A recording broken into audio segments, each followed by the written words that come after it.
Salut tout le monde, c'est Don Mario pour une nouvelle vidéo. Et on va parler, qui dit nouvelle vidéo, nouveau sujet. On va parler de la scarification. Ouais, je sais, c'est très dur, hein, c'est pas un événement surexcitant, ça je sais, hein, on va en parler. Alors, scarification, comprendre pour mieux agir face à la détresse de votre enfant, ou de votre adolescent plutôt. Sine qua non. Alors, dans cet article, j'aborderai le phénomène de la scarification dont les victimes de votre enfant, hein, la scarification, automutilation, voilà, bref, ce que vous voulez quoi. Alors, la scarification est un phénomène, alors ce n'est pas non plus un phénomène de foi, hein, c'est un phénomène qui n'épargne pas la plupart de nos ados. Vous surprenez votre jeune enfant avec de multiples entailles sur le corps que vous n'avez pas vu venir. Ce n'est rien d'autre que des cicatrices de scarification. Et un petit dédicace à des personnes qu'on connaît très bien, mais ils comprendront mon sujet. Et je peux malheureusement les comprendre, c'est triste. Le voyant, vous admettez pas que cette situation perdure. Vous aimeriez l'aider à y mettre fin, mais vous ne savez pas comment en parler avec votre ado qui visiblement souffre de plus profond de lui-même. Pas de panique. Bon, là on parle du garçon, mais bon, ça, en général, ça touche en général des filles. Mais bon, avec mon article, vous allez savoir qu'est-ce que se scarifier. Apprendre comment réagir sur tout ça. Et quelle signification cela implique. Une fois que vous auriez fait votre petite idée sur ce phénomène, vous pourriez en apprendre un peu plus sur la question, à savoir comment soigner le mal, être intérieur ou chercher à savoir s'il est jeune de plus en plus touché. Bien que la scarification soit un mal-être profond, savoir comment en parler est un véritable casse-tête chinois pour nombre de parents. Et aux personnes qu'on entend actuellement. Pour vous aider à répondre à cette épineuse équation, je vous exhorte à lire mon texte, ou plutôt son texte, quand je viens de vous le citer. Vous serez informé de comment aider votre ado, mais enfin voilà que c'est en fait ça reprend ce que j'avais dit à l'article précédent, que notamment sur l'adolescence et ses dangers, hein, c'est un peu ça quoi. Vous serez informé de comment aider votre ado, mais vous serez armé pour mieux comprendre la scarification et quelles en sont les causes. Les ingrédients pour savoir comment sortir ou comment arrêter de se scarifier le corps ne vous manqueront même plus. À la fin, que ce soit pour savoir comment effacer la scarification sur le corps de votre fils, ou que ce soit ce que vous devrez retenir de l'expérience de ce fléau de nos jours, vous n'éprouverez aucune difficulté. Aucune. Qu'est-ce que la scarification? Ah, je pense que tout le monde connaît la scarification, on se mutile, on se coupe les veines, on se fait surtout du mal, on se prend un petit truc, un petit cut. Enfin, en général, c'est un cutter qu'on a et qu'on... Ouais, bref. La scarification, pour ceux qui ne savent pas encore ce que c'est, il consiste à réaliser de toutes petites incisions ou coupures sur la surface de la peau. Bon, en fait, je maîtrise déjà le sujet, c'est pour dire. Elle servait dans les temps anciens à faire couler le sang de certains malades dans le but de les soigner. Eh oui. Aujourd'hui encore, les médecins continuent de le pratiquer à l'aide de bistouri pour soigner certaines affections cutanées ou réaliser certaines vaccinations. Par exemple, une prise de sang. Mais détrompez-vous, parce que la scarification, c'est pas ça.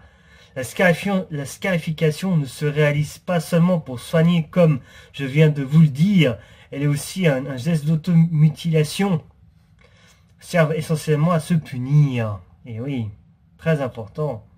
En effet, le docteur Philippe Jamet, oui, hein, le docteur Philippe Jamet, il se finit toujours. Il écrit: il y a là le signe d'une haine retouchée contre lui-même et plus fait spécifiquement contre son corps. qui est préoccupante pour l'avenir et qui justifie de l'aider pour acquérir une autre vision de lui-même. Hein, quand je vous dis qu'il faut être bien dans sa tête, c'est important. Hein.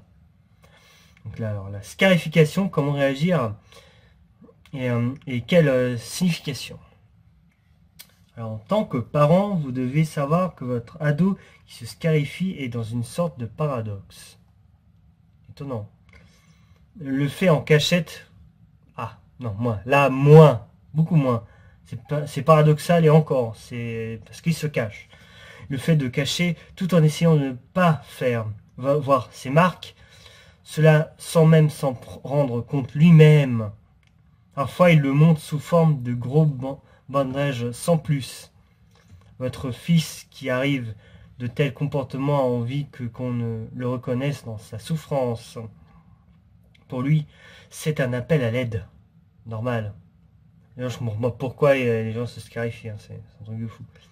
Mais malheureusement, beaucoup de parents préoccupés peut-être par les tâches professionnelles qui les attendent ne comprennent pas toujours cette demande d'aide. C'est pourquoi je tire votre attention sur le fait que vous ne devrez pas banaliser son acte en se disant par exemple ça va passer avec le temps alors que ça ne passera jamais. Je vous le dis tout de suite. Vous devrez plutôt lui dire cela m'inquiète ou nous inquiète de voir que tu te fais du mal si vous partagez toujours la vie avec le père ou la mère selon votre cas. Je vois où nous voyons que tu souffres. C'est normal. Que tu n'es pas bien. Si le contact n'est pas encore corrompu entre vous, sans tarder, vous devrez engager la discussion avec lui pour l'amener à mettre des mots sur sa souffrance. Là, on parle en général des garçons. Bon, c'est normal, hein, pour un garçon, à la limite, je peux les comprendre. Hein. Qu'est-ce que je vais faire de ma vie qu'est-ce que je vais faire plus tard il se pose des questions, voilà, vous voyez, hein, il faut l'aider dans sa démarche, c'est important. Faut qu'il y ait enfin pas un binôme, qu'est-ce que je raconte, faut qu'il y ait un parrain ou un tuteur ou un parent, comme je viens de le dire, d'être aidé, ça c'est important. Il faut l'écouter le mec, mais il faut qu'il soit écouté par le parent.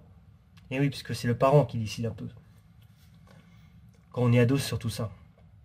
Même si la conversation est devenue difficile au sein du cadre familial, ne trouvez pas refuge dans la démission. Je vous exhorte à ne pas baisser les bras. Ah non. Après tout, sachez qu'il s'agit de votre fils. Oui, parce que là, je viens de le dire, là, je sais pas s'il lui est arrivé à ton fils là, mais il s'est scarifié. Non, mais regardez-le. C'est... Bon. Bref. Si tout ça semble vous dépasser, n'hésitez pas de demander à des personnes extérieures de vous aider. Scarification, comment soigner le mal-être intérieur. Ouais, on continue, hein. Il faut lutter au plus vite contre les dangers de la scarification. C'est normal. Il y a des solutions. Là, toujours. Même si vous pouvez utiliser certains médicaments tels que les antidépresseurs pour calmer les troubles de votre ado, ça aide un petit peu, mais c'est vite fait, quoi. Ça ne suffit pas, bien sûr, pour soigner le mal-être intérieur. Ouais, il faut déjà, si tu prends des médicaments, c'est qu'il y a un truc qui va pas. Déjà, même dans ta tête. Parce que déjà, même les médicaments, t'aurais beau prendre des trucs, t'as des trucs bizarres déjà dans les médicaments, ouais, ils te rajoutent des trucs bizarres. Ouais, c'est pour financer tout le bordel et tout. Ça fait avancer la médecine, le gouvernement, tout ça. Bon, vous voyez ce que je vous dis, hein. Enfin, vous voyez ce que je vous dis. Pardon. Oh. Toujours mal à m'exprimer, c'est incroyable. Bref. Alors voilà, on va terminer là-dessus, je crois. Après, on va faire en plusieurs parties, hein, parce que l'algorithme de YouTube, c'est également ça. Ce que je peux vous conseiller de faire, c'est-à-dire calmement et simplement à l'enfant. Alors là, c'est lui qui le dit, c'est pas moi. J'ai besoin de voir. Oui, on va regarder. Non, moi je vais bien, mais lui il va pas. Hein, non, lui il va pas du tout. Alors, montre-moi ce que tu te fais. Ouh, oui, tu te fais super mal, toi. Ah, ne refais plus ça. Hein. Ne refais plus ça. Viens dans mon bureau. On va s'expliquer. Alors, lorsque votre grand-fils consentira avec honte et culpabilité à vous montrer par exemple son bras ou sa jambe, hein, vous pouvez faire même les deux, c'est normal, demandez-lui de ne pas le cacher et de ne pas en avoir honte. Bon, de toute façon, en été, quand ils mettent les pantalons, que tu vois ça, tu te dis, ouais, c'est normal que tu te scarifies. Même les gens autour de toi, ils se disent, lui, il a un problème. Ça va, il va bien votre ado ou voilà, c'est comme ça. En agissant de cette façon, votre objectif est de lui montrer ce que la souffrance n'est pas salissante. C'est vous qui connaissez mieux votre frangin. Si vous vous apercevez que ce comportement devient récurrent, investissez-vous dans la démarche. Bah oui. Faites-lui savoir que vous vous inquiétez pour lui et que vous aimeriez l'aider à s'en sortir, comme je viens de dire précédemment. Pour ça, vous avez besoin de l'amener consulter. En revanche, ce que vous devez éviter, c'est de vous mettre tout de suite en colère parce que ça ne vous apportera rien. Il risque même d'attirer les foudres de votre adolescent sur vous. Et oui, c'est la colère, la haine gratuite. Hein. C'est moche. En tant que parent, c'est à votre droit de dire de votre inquiétude à votre enfant. Vous ne devrez surtout pas vous taire sur ces agissements, alors qu'au fond de vous, ça vous fait mal de le voir dans cet état. Il est donc important pour vous de voir si cela n'a pas de lien ou de rapport avec d'autres comportements de rupture comme la boulimie ou la consommation de drogue ou d'alcool. Voilà. Bon, on va faire la suite dans la prochaine vidéo. Moi, je vous dis salut à tous à la deuxième partie.